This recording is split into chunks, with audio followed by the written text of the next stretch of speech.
Pitching is one of the areas of the game where tour pros are remarkably better than amateurs. So how can you pitch the ball like a tour pro? Now, when it comes to pitching, most amateurs struggle to control the ball as well as the pros. So what can they do to get better in this area? What tour pros do loads better than amateur golfers is they control their launch and spin. And by that, what I mean is they launch the ball much lower and they spin the ball a lot more. When I do pitching lessons with amateur golfers, generally what I see is sort of quite long swings, the ball going way too high and the spin rate on the launch monitor way too low. And what that means is generally the sand wedge doesn't go as far as it should, which doesn't give them as much range as they need to sort of be effective. If you went on YouTube and watched tour players hit these pitch shots, you'll often see them hit shots and the ball will either stop or even spin back, which is something that most amateur golfers can sort of only dream of doing. And that's because I just don't think people really understand, A, they don't really have the right intention, but B, I don't think they understand really how to play the shot. There's a few things you can do to control the launch, which is probably the first thing to get right. If we pitch with our 56 degree, we want the launch angle to be about anywhere between 30 and 35 degrees. Now that's an awful lot of loft to take off a club. 20 degrees. It's the de-lofting of the club which is what gives us some of the spin as well. So in your address position, I set up with a fairly narrow stance, probably 2 club head widths apart, but I play the ball more to, definitely in that back half, more towards my back foot, which allows me to quite naturally have my hands slightly ahead of the ball. So straight away, if that's 56 degrees of loft, when I move my hands forward, I probably take off 10 or so degrees. So immediately now we're at 46 with only 10 more to go. Then what we want to try and think about is having a shorter swing but with more acceleration, and that's what will give us sort of a more downward angle of attack, and it'll create more friction on the grooves of the face, and that's what's going to give us the spin. And it's also the friction between the grooves and the ball is what's going to give us that 46 down to about 35 degrees of launch. On this sort of 50-yard shot I'm stood in front of, most amateurs will do a fairly long swing, it'll be fairly slow, the ball's going to pop up and run out, but when I play this 50-yard shot and I want to play it with some spin, what I'm going to do is I've got a narrow stance, I've got the ball, sort of that back half, got my hands forward, and I'm going to make a short swing, but I'm going to accelerate a lot into the ball, with a fairly abbreviated follow through.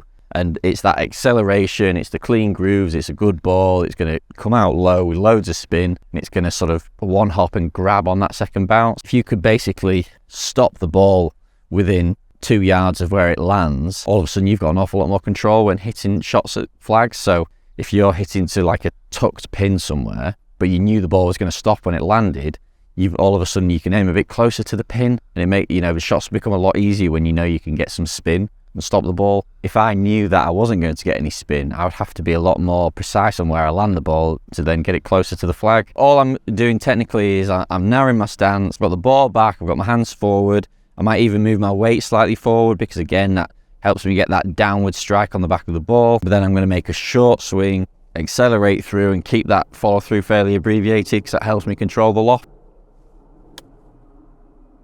The ball's going to come out nice and low, but you can sort of feel the ball slide up the face. The grooves are grabbing the skin on the ball. It comes out low and spins, and it should stop fairly quickly. So if you had amateurs practicing this, how much loft would you want them to be using? Like, should they be using their most lofted club or not? It depends from person to person, I think. I think if you went, a pitching wedge doesn't have enough loft and they generally don't create enough spin because, like on my Callaway Jaws wedge, the grooves are really sharp because it's new, but it's also got face milling, which means you're going to get more spin, more friction between the ball and the club face. Your standard pitching wedge on the set doesn't have that same face milling, so the pitching wedge straight away is out for me. I like to use the 56. I don't recommend using the lob wedge because I think that's got too much loft, but 56 and 52 is probably the right club, somewhere in between there. Because I think most people will just use like the highest lofted club until they can't physically reach the pin with that club anymore. I think that's okay, to be honest. I don't really think lob wedge is the shot, but Jordan Spieth does it quite successfully, so it's not wrong. Personally, I could probably hit a sand wedge 100 yards if I really leather it, but I wouldn't play my sand wedge for anything more than probably 80, because I think once you start making those fuller swings, because there has to be some natural release to get it to the maximum distance, you lose the flight, the ball launches too high, and you don't quite get the same spin off the face as when you abbreviate the swing and the ball goes out lower with more spin. 56 to 52 or 50 to 58 is probably where people are going to fall. You just want to make sure that you've the launch is right. So someone who might hit the ball really high might need to use a 54 or a 52 because naturally they just release the ball more, whereas I hit the ball generally pretty low, so I can probably get away with being more top end. It's sort of more about managing your tendencies, or at least recognizing what your general pattern is and choosing the right club for that. So you talked about what angle you want this to launch at, but how much spin would you want to see on these shots? To get the ball to actually land and then spin back, the ball has to be spinning at over 10,000 RPM. For a lot of us, that's just not achievable because we don't have the strike quality with the turf isn't tight enough, and we don't really have fresh grooves like tour players do. McIlroy will use his lob wedge for 3 rounds before changing it out because he wants the brand new grooves on it on basically every shot.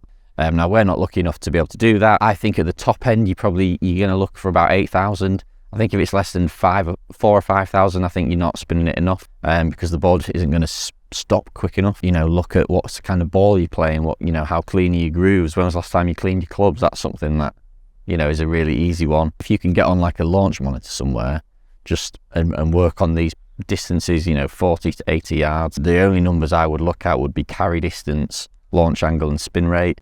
Carry is going to be whatever you're trying to hit it, but you want the launch pretty much as low as you can with the spin pretty much as high as you can. And if you can get it over 6,000 RPM, I think that's pretty good. So for someone who is really struggling with a high ball flight, what drills could they do to start bringing this launch? A fun drill I do on the range with people, I get 2 balls, I line them up, and what I have people do is I say, right, well, the first ball, what I want you to do is hit the ball as high as you possibly can. Basically play a lob shot, full swing lob shot. For the high one, you're going to open the face, you're going to move the ball forwards, you might lower your hands a little bit, give it as much loft as you possibly can. And hit the ball right up in the air. And then I say, right, well, everything you just did for the lob shot, do the direct opposite now and hit the ball as low as you possibly can. People are going to move the ball back in the stance. So with this shot, I move the ball like behind my right foot. I'll move my hands as far forward as I can, and I've basically turned that 56-degree wedge into like a 5-iron. And then I'm going to make a swing. I'm going to pick it up pretty steep. I'm going to drop the club down, and the ball comes out really low.